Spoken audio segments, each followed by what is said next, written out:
Assalamualaikum warahmatullahi wabarakatuh. Perkenalkan, nama saya Ebi Safmaila Faiza Dinar dengan NIM 220512041115 dari kelas TIJ. Kali ini saya akan menjelaskan tentang standarisasi jaringan komputer. Standarisasi jaringan komputer adalah proses yang penting dalam memastikan bahwa berbagai perangkat, protokol, dan teknologi yang digunakan dalam jaringan komputer dapat berinteraksi dengan baik satu sama lain. Standarisasi membantu menciptakan kerangka kerja yang konsisten dan interoperabilitas yang diperlukan untuk menjalankan jaringan yang efisien dan andal. Selanjutnya, aspek standarisasi jaringan komputer yang penting. Yang pertama, protokol komunikasi. Standarisasi protokol komunikasi adalah salah satu elemen kunci dalam jaringan, misalnya TCP atau IP, atau Transmission Control Protocol atau Internet Protocol. Adalah protokol standar yang digunakan di internet untuk mengatur komunikasi data antara perangkat. Yang kedua, model OSI atau Open System Interconnection. Model OSI adalah kerangka kerja standar yang digunakan untuk memahami dan menggambarkan berbagai lapisan fungsi yang terlibat dalam komunikasi jaringan. Ini membantu dalam pemahaman yang lebih baik tentang bagaimana berbagai komponen jaringan bekerja bersama. Yang ketiga, jaringan nirkabel. Standarisasi juga penting dalam jaringan nirkabel seperti Wi-Fi. Contoh standar yang penting adalah IEEE 802.11 yang mencakup berbagai varian Wi-Fi yang berbeda. Yang keempat adalah kabel dan konektivitas fisik. Standarisasi untuk kabel dan konektivitas fisik seperti Ethernet, USB, dan HDMI memastikan bahwa perangkat dari berbagai produsen dapat terhubung satu sama lain. Yang kelima, keamanan jaringan. Standarisasi dalam keamanan jaringan seperti protokol SSL atau TLS untuk enkripsi data dan standar keamanan jaringan lainnya. Penting untuk melindungi data dan infrastruktur jaringan dari ancaman. Yang keenam, alamat IP dan DNS. Penggunaan alamat IP yang sesuai dengan standar DNS atau Domain Name System memungkinkan perangkat untuk mengidentifikasi dan berkomunikasi satu sama lain di internet. Selanjutnya, nomor 7, yaitu pengelolaan jaringan. Standar pengelolaan jaringan seperti SNMP atau Simple Network Management Protocol memungkinkan administrator jaringan untuk memantau dan mengelola perangkat jaringan yang dengan lebih efisien. Yang ke-8, Kabel Quality of Service atau QoS. Standar QoS memungkinkan jaringan untuk mengatur prioritas lalu lintas yang berbeda, memastikan bahwa aplikasi yang memerlukan kinerja tinggi mendapatkan prioritas yang tepat.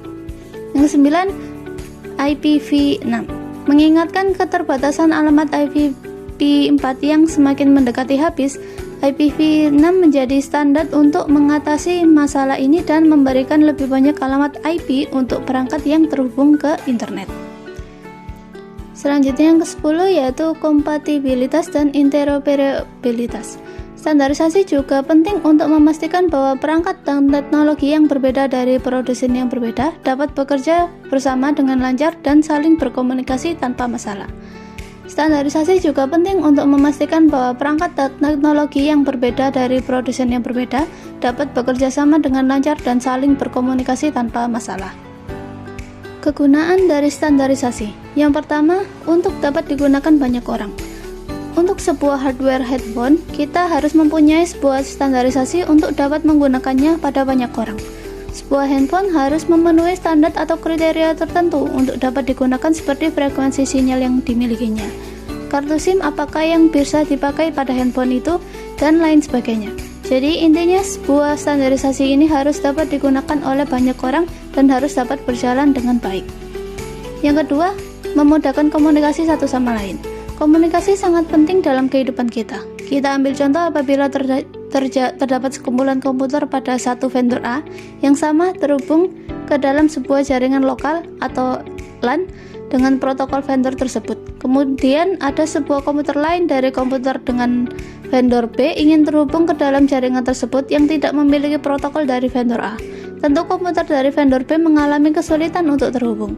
Jadi, sebuah standarisasi harus dibangun dan diberlakukan secara umum untuk memudahkan komunikasi antara satu dengan yang lainnya. Yang ketiga, memudahkan dalam melakukan pekerjaan.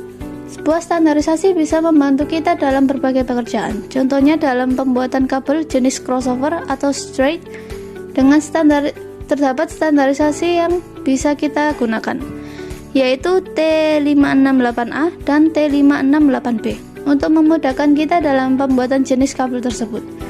Apabila tidak terdapat standarisasi tersebut, tentu kita akan sedikit bingung dan dalam pembuatan kabel tersebut. Jadi standarisasi dapat memudahkan kita dalam melakukan pekerjaan.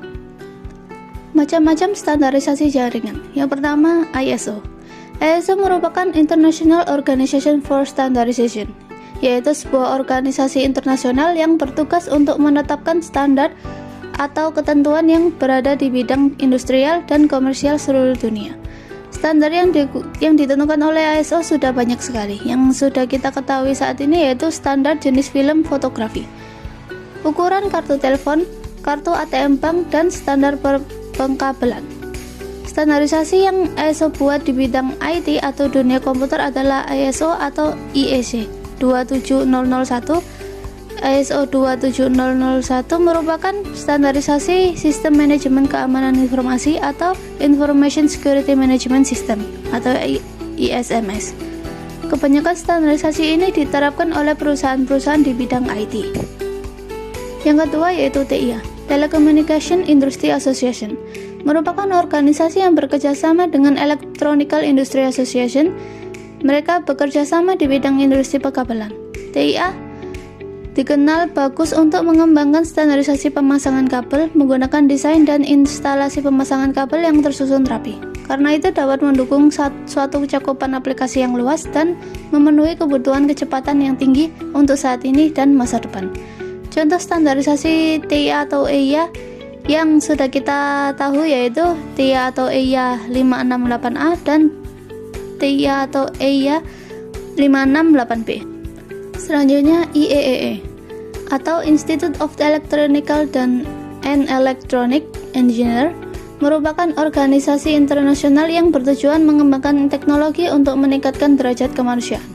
Sebelumnya IEEE memiliki kepanjangan yang di dalam bahasa Indonesia berarti Institut Insinyur Listrik dan Elektronik.